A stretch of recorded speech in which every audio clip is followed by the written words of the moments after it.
तो हरियाणा में लोगों को से विश्वासघात करके राजस्थान भाग गई है तो, और राजस्थान में भी भागी, मगर राजस्थान के लोगों ने भी उनको अस्वीकार कर दिया। जहाँ तक इनेलो की बात है, इनेलो की आज आत्ममंथन रैली थी। उन्होंने कहा कि भाई यहाँ तो ठग लिया, अब राजस्थान में जाके ठगें। वहाँ उनकी ठगी की दुकान वहाँ नहीं चल पाएगी।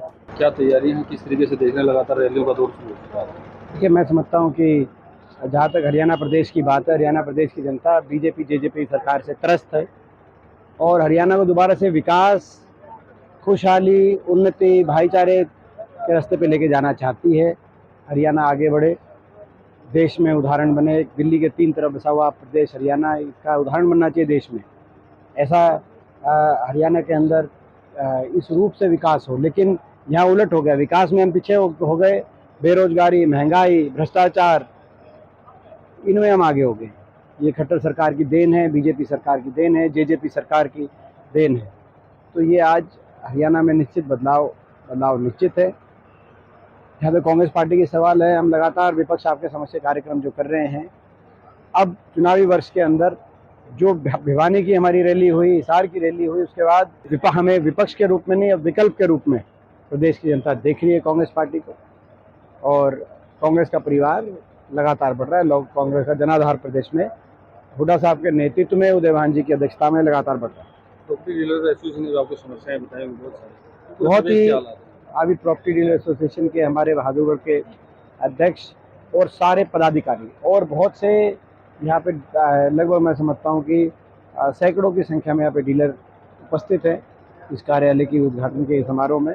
और उन्होंने सबने बेबाकी से एक बात रखी कि आज के दिन बहुत कठिनाई में ना सिर्फ प्रॉपर्टी डीलर लेकिन हाउस ओनर भी, जो आज जिस तरीके से इन्हेंसमेंट के फरमान जारी किए जा रहे हैं, जिस तरीके से बदर की जो है सारी प्रक्रिया बताई जा रही है, जिस तरीके से करप्शन, भ्रष्टाचार तहसील से लेकर और कमेटी तक, और कमेटी से लेकर हुड्डा तक, जिस तरीके से हुड्डा कार्यालय तक ये जो सारी अपना भ्रष्टाचार की सारी सीमाएं लांघ दी गई हैं, तो ये जो है ये इसका बहुत ही दुष्प्रभाव बहादुरगढ़ के जितने भी प्रॉपर्टी डीलर्स हैं इनके खुद के कामकाज पे, और इनसे भी ज़्यादा जो जनता, आम जनता, जो होम ओनर है, उन पे जो है इसका जो अपना ज़्यादा प्रभाव आ रहा है। तो ये बड़े दुर्भाग्य की बात है।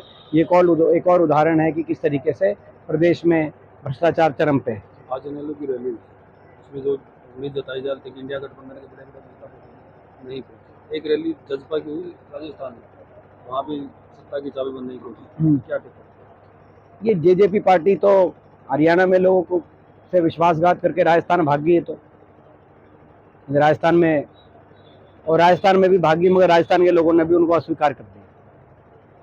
जहाँ तक इनेलो की बात है, इनेलो की आज आत्ममंथन रैली थी कि वो पार्टी क्यों हाशिए पे आ गई, आज हरियाणा के में राजनीतिक अस्तित्व न क्यों खत्म समाप्त हो गया। तो वो इस बात पे वो आत्ममंथन कर रहे थे, और उनका कारण ये था कि ये विपक्ष की जिम्मेदारी इनको जब मिली तो बीजेपी से विपक्ष की भूमिका ना निभाते हुए, बीजेपी का साथ देते हुए हुड्डा साहब और हमारे पे हमको निशाने पे लिया इन्होंने। लोगों ने कहा, आपको कहा तो था कि बीजेपी के खिलाफ विपक्ष करो, आप तो हुड्डा साहब के विपक्ष में हो। तो लोगों ने उसको उस तरह की राजनीति, ये जो बीजेपी के साथ साठगांठ करके राजनीति है, राज्यसभा इलेक्शन आए तब उनकी वोट डालो, प्रेसिडेंट का इलेक्शन आए तब वोट डालो, उपराष्ट्रपति का चुनाव आए तब बीजेपी के साथ वोट डालो, और फिर बाहर कहो कि हम बीजेपी खिलाफ हैं। लोगों ने कहा भाई फिर तुम्हारा कोई स्टैंड ही नहीं है तो हम भी तुम्हारे साथ स्टैंड नहीं करेंगे। इसीलिए वो रैली पिटी। इसीलिए आज दोनों पैर की रैलियों का पिटने का दोनों अलग अलग कारण है।